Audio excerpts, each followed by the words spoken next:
हल्ला केला आणि त्यामध्ये तानाजी मावशी उदयभानाचा तलवारीचा वार तानाजी मावशीने ढालीवर उचलला, पण तानाजी मावशींची दुर्दैवानं हातातली ढाल पाठीमागे तुटली आणि हात तुटला आणि कमरेचा सेला बांधून लढता लढता तानाजी मावशी अर्धा गड सर करून आल्यानंतर इथं स्वराज्याचा श्वास सोडला. उदयभानूचा शेवटचा वार झाला आणि रक्ताच्या थोड्यात तानाजी मावशी पडल्यानंतर मावळे पळायला लागले. सूर्याजी म्हणतो मावळे का पळतायत? पहाट झाली होती आणि पहाटीच्या चांदण्यामध्ये जिजाऊ राजगडावरनं लढाई पाहत होती. शिवाजी महाराज राजगडावरनं लढाई पाहत होते. पहाटीच्या चांदण्यामध्ये तानाजी धारार तिरकी पडल्यानंतर सूर्याजीनं जाऊन तो दोर कापला. गाडी हिजड्यांनो, तुमचा बाप रक्ताच्या थवळ्यात मरून पडलाय आणि तुम्ही भागूबाई सारखे पळून निघालात. अरे गडाच्या कड्यावरून पडून मारण्यापेक्षा लढून मारा. गडाच्या कड्यावरून पडून मारण्यापेक्षा लढून मारा. तुमचा बाप पडलाय रक्ताच्या थवळ्यात. तानाजी मग सूर्याजी म्हणतो आणि या ठिकाणी सूर्याजीने दुःख व्यक्त केलं. सूर्याजी म्हणतो दादा दादा अरे उठ ना, मावळे पळू लागलेले आहेत. तो सूर्याजीला समजलं दादा स्वराज्याला सोडून गेला आणि दादाच्या रक्तानं गड पवित्र झाला. तेव्हा सूर्याजीला समजलं की गड आला.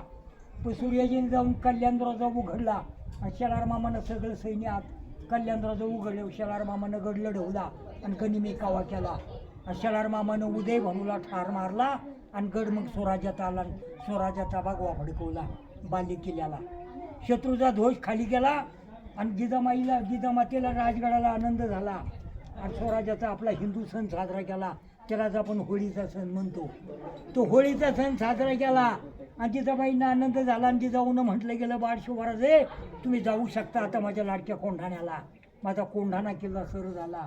तेव्हा शिवाजी महाराजांची पावली इथं लागली आणि महाराजांच्या या ठिकाणी छत्रपती शिवाजी महाराजांच्या पदस्पर्शानं पावन झालेल्या आणि पुनीत झालेल्या वीररत्न तानाजी मालुसरेंच्या स्मरणार्थी महाराजांनी आपल्याला आठवण म्हणून इथं देह समाधी बांधली.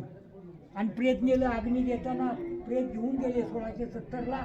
शेवटच्या लढाईमध्ये तानाजी मालुसरे 4 फेब्रुवारी इसवी सन 1670 साली तारीख 4 फेब्रुवारी इसवी सन 1670 साली तानाजी मालुसरे यांनी गड कोंढाणा मोगलांचा किल्लेदार दिल्लीचा बादशाह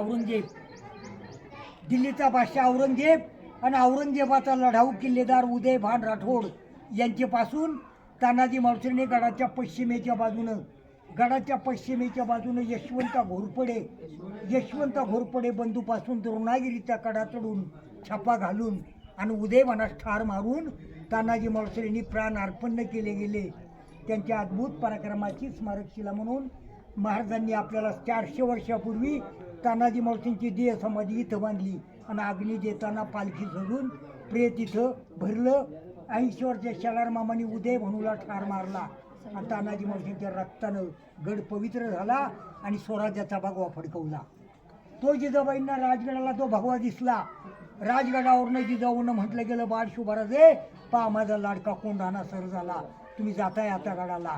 म्हणून शिवाजी महाराज इथं आले आणि तानाजी मालुसरेंचं प्रेत घेऊन त्यांच्या मूळ गावी उमरठ्याला जिजाबाईंनी अवसान केलं, सईबाईंनी अवसान केलं आणि प्रतापगड राजगडाच्या खंडोबाच्या माळाला अवसान करून ते प्रेत मढीघाटातून 50 किलोमीटर मढीघाट आहे तो कोकणामध्ये उतरताना कोकणातून मढीघाटानं प्रेत उतरवलं आणि मढीघाटानं प्रेत उतरून महाराजांना तानाजी मालुसरे उमरठ्याला अग्नी दिलं आणि आपल्याला आठवण म्हणून इथं अस्थि कलश मानला.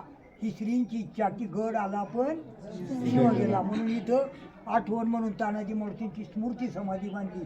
कारण ही श्रींची इच्छा आणि महान वीररत्न तानाजी मालुसरेंची इच्छा. जय भवानी, जय शिवाजी, छत्रपती शिवाजी महाराज की जय, धर्मवीर छत्रपती संभाजी महाराज की जय, वीर सुभेदार तानाजी मालुसरेंचा विजय असो.